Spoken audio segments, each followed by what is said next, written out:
নমস্কাৰ এই মুহূৰ্তত আহি পৰিছে ৰাজ্যখনৰ বাবে খন্দিয়াৰ কেইবাটাও বিগ ব্ৰেকিং নিউজ। আজি 8 জানুৱাৰী অসমৰ লগতে ভাৰতৰ বিভিন্ন প্ৰান্তৰ পৰা খন্দিয়াৰ কেইবাটাও খবৰ আহি পৰিছে। এই মুহূৰ্তত জনাই আছো এটা ব্ৰেকিং নিউজ।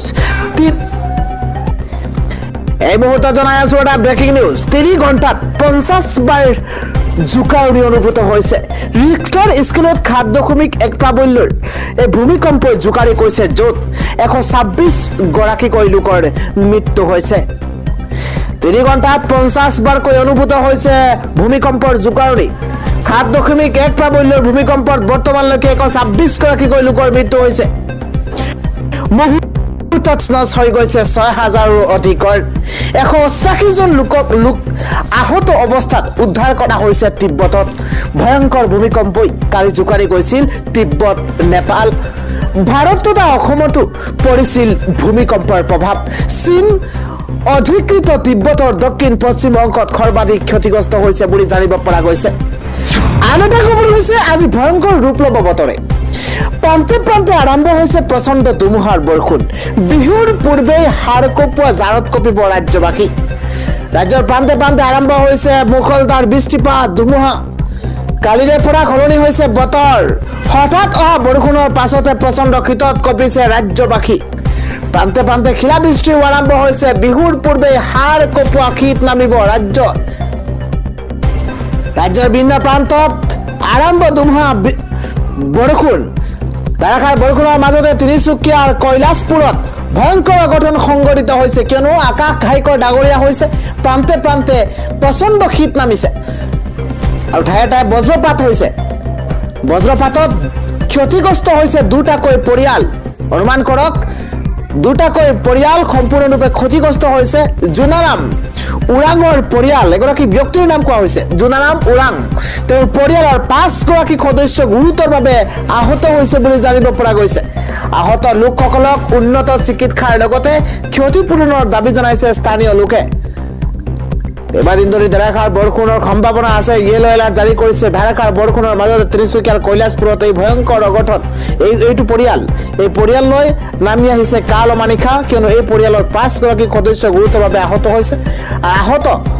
আহতসকলক ততাতৈয়াকৈ চিকিৎসালয়ত ভৰ্তি কৰোৱা হৈছে বুলি জানিব পৰা গৈছে। আন এটা গুৰুত্বপূৰ্ণ খবৰ হৈছে কেতিয়া ঘোষণা হ'ব পঞ্চায়ত নিৰ্বাচনৰ দিন। আজি উচ্চ ন্যায়ালয়ৰ চূড়ান্ত শুনানি আছে। কেতিয়া ঘোষণা হ'ব পঞ্চায়ত নিৰ্বাচনৰ দিন। পঞ্চায়ত নিৰ্বাচন সন্দৰ্ভত ডাঙৰ ঘোষণা মন্ত্ৰী ৰঞ্জিত কুমাৰ দাসৰ। কাইলৈৰ দিনটোৰ পাছতেই ঘোষণা হ'ব পাৰে পঞ্চায়ত নিৰ্বাচনৰ দিন। আটাইতকৈ জৰুৰী খবৰ, কাইলৈৰ দিনটোৰ পিছতে ঘোষণা হ'ব পাৰে পঞ্চায়ত নিৰ্বাচনৰ দিন। খন্দিয়াৰ আন এটা ব্ৰেকিং নিউজ। বিদেশলৈ যাব নোৱাৰিব শ্বেখ হাছিনা। হাছিনাৰ পাছপোৰ্ট ইতিমধ্যে বাতিল কৰা হৈছে। সবাতোকৈ গুৰুত্বপূৰ্ণ খবৰ, ডাঙৰ খবৰ, ব্ৰেকিং নিউজ। শ্বেখ হাছিনাৰ পাছপোৰ্ট বাতিল কৰা হৈছে, প্ৰত্যাহাৰ কৰা হৈছে। বাংলাদেশৰ প্ৰাক্তন প্ৰধানমন্ত্ৰী শ্বেখ হাছিনাৰ সন্মুখত নতুন বিপদ। পাছপোৰ্ট বন্ধ হোৱাৰ বাবেই অন্য দেশলৈ যাব নোৱাৰিব শ্বেখ হাছিনা। হাছিনাৰ বিৰুদ্ধে গ্ৰেপ্তাৰী পৰোৱানা জাৰি কৰাৰ পাছতে এইবাৰ বন্ধ কৰি দিয়া হৈছে পাছপোৰ্ট। ইউনুছ চৰকাৰে বন্ধ কৰিছে শ্বেখ হাছিনাৰ পাছপোৰ্ট। আন এটা খবৰ হৈছে অবৈধ কয়লা খনিৰ বিৰুদ্ধে এইবাৰ সৰব হৈ পৰিছে অখিল গগৈ। অবৈধ কয়লা খনিৰ বিৰুদ্ধে সকলোকে প্ৰতিবাদ সাব্যস্ত কৰিবলৈ আহ্বান জনাইছে ৰাইজৰ দলৰ নেতা অখিল গগৈয়ে। ইফালে CBI তদন্তৰ দাবীও জনাইছে বিধায়কগৰাকীয়ে। আন এটা ব্ৰেকিং নিউজ। মছজিদ, গীৰ্জা নতুবা মন্দিৰত পঞ্চায়তৰ প্ৰাৰ্থীয়ে চলাব নোৱাৰিব প্ৰচাৰ। সমাগত পঞ্চায়ত নিৰ্বাচনৰ প্ৰাৰ্থীসকলৰ বাবে অত্যন্ত এটা জানিবলগীয়া খবৰ, গুৰুত্বপূৰ্ণ খবৰ।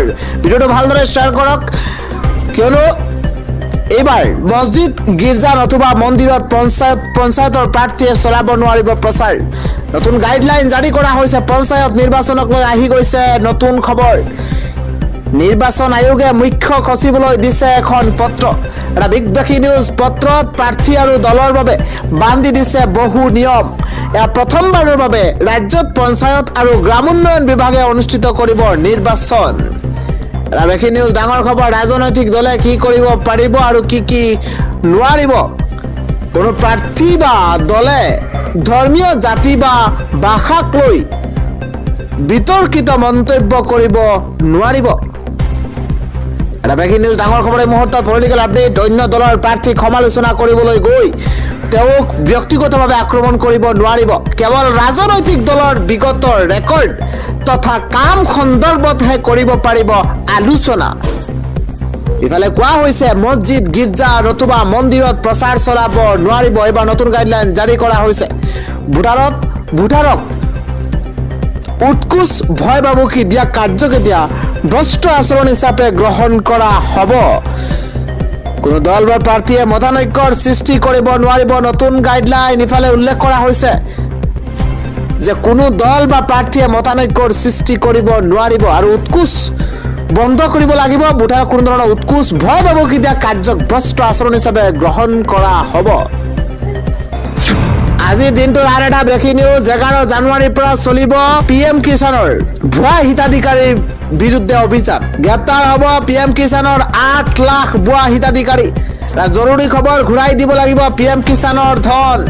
ভুৱা হিতাধিকাৰীসকলক এবাৰ একশ্যন ল'ব এবাৰ চৰকাৰে। 11 জানুৱাৰীৰ পৰা জিলাই জিলাই গাঁৱে গাঁৱে চলিব অভিযান। গ্ৰেপ্তাৰ হ'ব পাৰে 8 লাখ ভুৱা হিতাধিকাৰী। দীঘলীয়া তালিকা ইতিমধ্যে প্ৰস্তুত কৰিছে অসম আৰক্ষীয়ে। 98 গৰাকী চৰকাৰী আমোলাৰ হাততো লাগিব পাৰে হেণ্ডকাফ। ইতিমধ্যে PM কিষাণৰ ভুৱা হিতাধিকাৰীৰ বিৰুদ্ধে একশ্যন আৰম্ভ কৰা হৈছে। PM কিষাণৰ ভুৱা হিতাধিকাৰীৰ বিৰুদ্ধে একশ্যন আৰম্ভ কৰিব চৰকাৰে। 8,44,672 গৰাকী ভুৱা হিতাধিকাৰীৰ তালিকা প্ৰস্তুত কৰিছে ইতিমধ্যে আৰক্ষীয়ে। 10 জানুৱাৰীৰ ভিতৰত ভুৱা হিতাধিকাৰীসকলে ঘূৰাই দিব লাগিব 18টা কিস্তিৰ ধন। কোন জিলাত কিমান ভুৱা হিতাধিকাৰী আছে সেয়া এখন দীঘলীয়া তালিকা ইতিমধ্যে প্ৰস্তুত কৰিছে আৰু জিলাই জিলাই চলিব তাৰ অভিযান। অত্যন্ত আন এটা জৰুৰী খবৰ। দিল্লী বিধানসভা নিৰ্বাচনৰ দিন ঘোষণা কৰা হৈছে। ইতিমধ্যে দিল্লী বিধানসভাৰ নিৰ্বাচনৰ দিন ঘোষণা কৰা হৈছে। 5 ফেব্ৰুৱাৰীত অনুষ্ঠিত হ'ব দিল্লী বিধানসভা নিৰ্বাচন।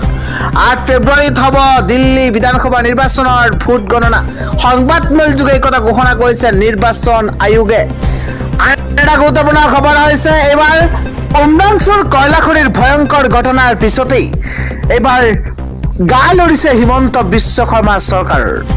ঘটনা সংঘটিত হলেহে গা লৰে চৰকাৰৰ। ৰাজ্যৰ বহু স্থানত বিপদসংকুলভাৱে চলি আছে কয়লা খনন আৰু কয়লা খননৰ ঘটনাৰ পাছতে এইবাৰ গা লৰিছে চৰকাৰ। ঘটনা সংঘটিত হলে গা লৰে এইখন চৰকাৰৰ। ৰাজ্যৰ বহু স্থানত বিপদসংকুলভাৱে চলি আছে কয়লা খনন।